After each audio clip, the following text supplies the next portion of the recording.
Salve amici e bentornati sul canale Charlie. Oggi andiamo a parlare di telecamere di sicurezza e lo facciamo insieme all'ultimo modello nato in casa Ezviz. Il modello in questione, eccolo qua, CB3, acquistabile su Amazon. Come sempre nella descrizione del video vi lascio il link per andarlo a vedere. Caratteristiche principali di questa telecamera: è alimentata a batteria e la durata della batteria è di circa 120 giorni, telecamera wifi e telecamera resistente agli agenti atmosferici. Sono svariati giorni che testo questa telecamera e oggi voglio farvi vedere i confronti fra questa telecamera e le altre tre che normalmente utilizzo. Inoltre voglio farvi vedere il test eseguito sul sensore di movimento che, messo al 100% della sua sensibilità, è in grado di rilevare un movimento fino a 15 metri di distanza dalla telecamera. E alla fine del video voglio rispondere a una domanda che spesso mi fate, cioè se è possibile utilizzare una telecamera senza il wifi e come è possibile andare a vedere i filmati senza dover sfilare la memoria dalla telecamera.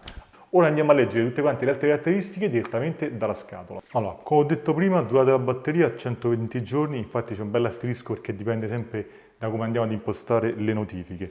Modello CB3, cosa è molto importante che andiamo a leggere qui? Color Night Vision. Questa telecamera ha la possibilità di riprendere immagini a colori anche al buio, quindi con un'illuminazione pari a 0. Se giriamo la scatola, è importante andiamo a vedere la definizione, un 1080p e un Full HD 2 megapixel. Altre caratteristiche principali: compatibile con gli assistenti intelligenti Google, Alexa, ha una sirena incorporata che poi andremo a vedere. Ultimamente quando testo prodotti Ezviz sono molto contento perché vedo che stanno puntando molto sulla qualità e anche sulla cura dell'applicazione. Detto questo, andiamo a vedere come è fatta la nostra telecamera. Partiamo dalla parte frontale. Con questi due potenti LED possiamo ottenere immagini a colori anche con scarsa luminosità, anche quando è buio. Qui sopra abbiamo il LED di stato che volendo si può anche disabilitare. Qui abbiamo il nostro obiettivo, in questa fascia sono racchiusi i due infrarossi. Qui abbiamo il microfono perché questa telecamera ha l'audio bidirezionale, quindi possiamo sia ascoltare che parlare. Se passiamo nella parte sotto, in questo slot abbiamo il tasto per andare a resettare la telecamera e anche per fare la prima configurazione, lo slot per inserire la micro SD massimo 256 GB e abbiamo anche lo slot per andare a ricaricare la nostra telecamera. La telecamera può essere ricaricata anche se collegata a un pannello solare Ezviz, così almeno ce la dimentichiamo, diventa autonoma, o può anche essere alimentata H24 tramite alimentatore, perché comunque permette anche una ripresa continua. Comunque quando si sta scaricando la batteria ci manda degli avvisi. La telecamera ci viene fornita insieme a questa staffa per essere fissata al muro. Questa staffa si fissa tramite due stop che troviamo nella confezione e a mano che andiamo a stringere la staffa possiamo andare a modificare l'inclinazione. Andiamo a vedere molto brevemente cosa ci viene dato all'interno della scatola.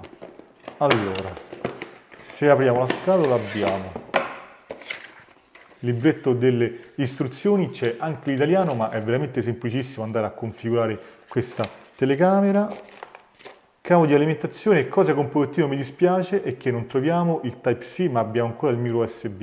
Io mi sarei aspettato magari di trovare il cavo Type-C. Con attacco Type-C abbiamo gli stop, i fisher per fissare la nostra telecamera al muro, quindi per andare ad ancorare la staffa, e cosa molto interessante abbiamo anche la dima. Questa ci permette di fare dei buchi precisi e quindi di non avere problemi sul montaggio della nostra telecamera. Detto questo, adesso andremo a vedere molto brevemente l'applicazione. Questa è l'applicazione Ezviz, la telecamera che vedete offline è perché la sto testando in altro modo, quindi adesso è spenta. Comunque per aggiungere un nuovo dispositivo si preme il tasto più, aggiungi dispositivo, andiamo a decidere quale dispositivo, in questo caso telecamere, e si va ad inquadrare il QR code messo sotto la telecamera e seguendo, diciamo, le istruzioni è veramente semplice, è un gioco da ragazzi. Adesso concentriamoci sulla nostra telecamera. Andiamo a vedere tutte quante le impostazioni. Passiamo subito modalità operativa. Di default è impostato sul risparmio energetico, che è anche quello che viene consigliato perché comunque riesce ad ottimizzare al massimo la batteria. Se invece siete sicuri che la telecamera in un determinato periodo del giorno non deve proprio registrare, potete andare a decidere qui un arco temporale in cui la telecamera deve andare in stand-by. Vi faccio vedere, questa è una, diciamo, programmazione che io avevo provato ad effettuare. Rimettiamo risparmio energetico. Altre impostazioni: rilevamento intelligente, molto importante perché Ezviz ha un algoritmo per quanto riguarda il rilevamento della figura umana fatto veramente bene, quindi se andate a scegliere questo tipo di impostazione non avete mai falsi allarmi e avrete la notifica effettivamente solo quando la persona sarà davanti alla vostra telecamera. Zona di rilevamento serve se vogliamo appunto scegliere una zona su cui la telecamera si deve concentrare oppure deve escludere alcune parti all'interno della scena, ma questo sia in tutte quante le telecamere. Andiamo a vedere impostazioni immagini dove possiamo andare a scegliere anche lo stile originale, morbido o vivace. Ecco, questa è una cosa molto importante per quanto riguarda la visione notturna a colori. Se andiamo a mettere il flag, quindi abilitare questo menu, ogni volta che sarà buio e verrà rilevato un movimento, la telecamera accenderà i due potenti LED e praticamente la zona sarà illuminata a giorno. Potremo anche disabilitare questa funzione e utilizzare, diciamo, la modalità tradizionale che è quella con gli infrarossi. Qui possiamo anche andare a decidere l'intensità dei faretti. Le notifiche abbiamo notifica luce, questa si è abilitata ogni volta che viene rilevato un movimento, anche di giorno i LED lampeggiano, quindi la telecamera lampeggia. Per quanto riguarda le notifiche audio, possiamo andare ad impostare o un avviso sonoro, quindi è proprio una sirena che scatta quando viene rilevato un movimento, o un suono personalizzato, quindi si tiene premuto un tasto, vi faccio vedere qui, e andremo noi a registrare il messaggio. Non deve essere per forza un messaggio di allarme, ma anche essere un messaggio, un avviso, attenti al gradino, o anche un buongiorno, un benvenuti. Bene, e a questo punto andiamo a vedere i confronti che ho fatto con le altre telecamere. Partiamo con il primo confronto e lo facciamo con la telecamera Citronics che io ho installato al garage e che a me piace particolarmente. Quindi il garage è totalmente al buio, vediamo come si comportano gli infrarossi. La qualità delle immagini tra le due telecamere possiamo dire che è equiparabile, non ci sono tantissime differenze in buio completo. E la CB3 ha un zoom maggiore perché arriva fino a 8 pere, quindi possiamo ingrandire maggiormente l'immagine, però tutto sommato al buio le telecamere si comportano allo stesso modo. Il discorso è diverso quando andiamo ad accendere i LED della CB3. In alto a sinistra adesso mi vedo anche io perfettamente, prima insomma mi intravedevo. Se andiamo a zoomare l'immagine, la qualità dei dettagli è sorprendente perché ricordo che siamo al buio completo, quindi non solo c'è qualità nei dettagli, ma le immagini sono anche a colori. Questo sicuramente è un grande punto di forza di questa telecamera. Accendiamo la luce e continuiamo con il confronto.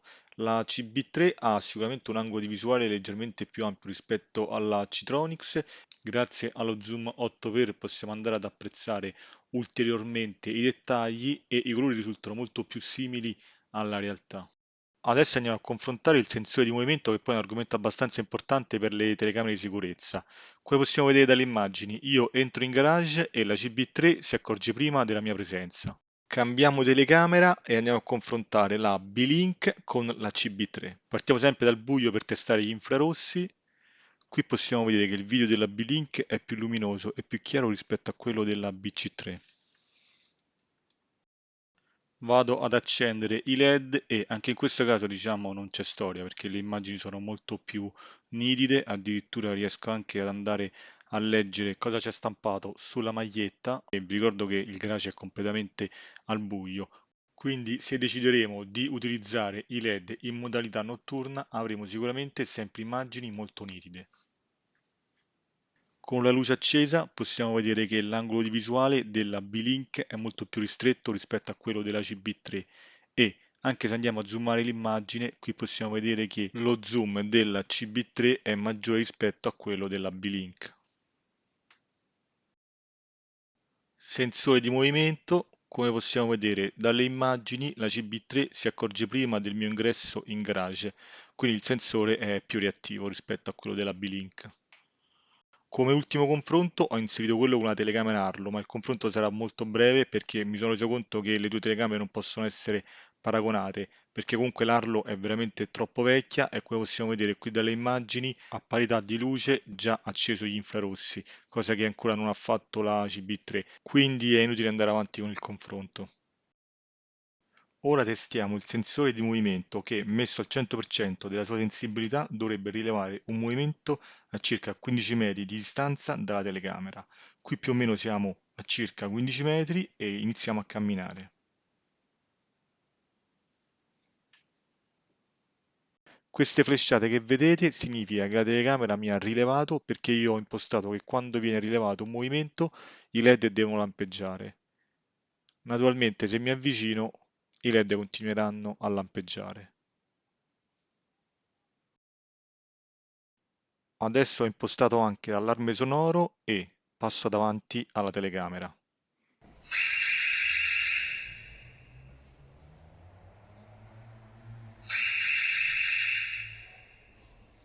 Da avviso sonoro vado ad impostare il suono personalizzato che ho già registrato, tenendo premuto il tasto qui in fondo. Passo davanti alla telecamera. Vi voglio far vedere che i test eseguiti non hanno una luce favorevole perché guardate la differenza fra una ripresa fatta con il mio cellulare e una fatta con questa telecamera. Quindi un altro punto a favore di questa telecamera è sicuramente la sensibilità alla luce perché le immagini sono sempre belle e luminose. Bene amici, eccoci giunti alle conclusioni. Le mie considerazioni su questa telecamera sono tutte positive, non ho riscontrato nessun tipo di problema in questi giorni che l'ho testata. Devo dire che i due LED fanno veramente la differenza. Unico neo potrebbe essere, diciamo, anche ancora l'attacco micro USB e sarebbe ora di aggiornarsi e mettere il Type-C, ma questi sono piccoli dettagli. Adesso vado a rispondere alla vostra domanda. Allora, il caso limite che mi avete detto qual è? Che praticamente avete delle zone dove volete mettere la telecamera dove non avete il wifi. Potrebbe essere un garage, potrebbe essere in giardino. Cosa molto importante, la telecamera la prima volta che va configurata deve essere sotto rete wifi, quindi andate in casa e configurate la telecamera come vi ho fatto vedere prima, inquadrate il QR code, seguite la voce e la telecamera verrà configurata. Una volta che è configurata potete prenderla e spostarla, installarla dove volete perché lei comunque continuerà sempre a registrare anche senza il wifi. Naturalmente deve avere inserita la memoria perché naturalmente va a registrare sulla memoria fisica. Quando volete andare a vedere le vostre immagini non dovete fare altro che creare con il vostro telefono una rete wifi, quindi l'hotspot, uguale alla rete con cui è stata configurata la telecamera, quindi stessa username, stessa password, la telecamera si andrà a collegare, a quel punto potrete andare a vedere tutti i filmati e anche a modificare le impostazioni. Molto brevemente andiamo a vedere il LED di stato della telecamera che lampeggia di rosso, quindi questo ci sta ad indicare che la telecamera in questo momento non è collegata al wifi.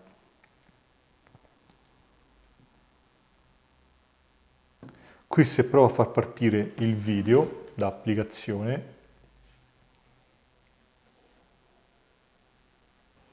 sicuramente mi darà errore.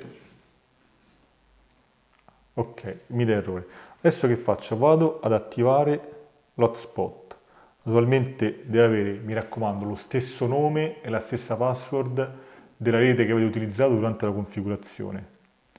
Attivato l'hotspot. Come possiamo vedere qui sopra, non so se si vede, ho un 1, quindi significa che un dispositivo si è collegato. Vediamo il LED di stato, già è diventato blu, quindi significa che la telecamera comunque ha trovato il wifi. Adesso proviamo ad aprire l'applicazione, naturalmente ci mette un po' di tempo, non è mai immediato, il tempo che la telecamera si sincronizza con il wifi ci vuole un po' di tempo. Comunque andiamo ad aprire l'applicazione e vediamo se il video parte. Ed ecco il video in diretta e naturalmente qui potrò andare a vedere tutti quanti i filmati dei vari giorni. Bene amici, il video termina qui, come sempre se avete delle curiosità o domande lasciatele nei commenti, a presto al prossimo video, Flavio.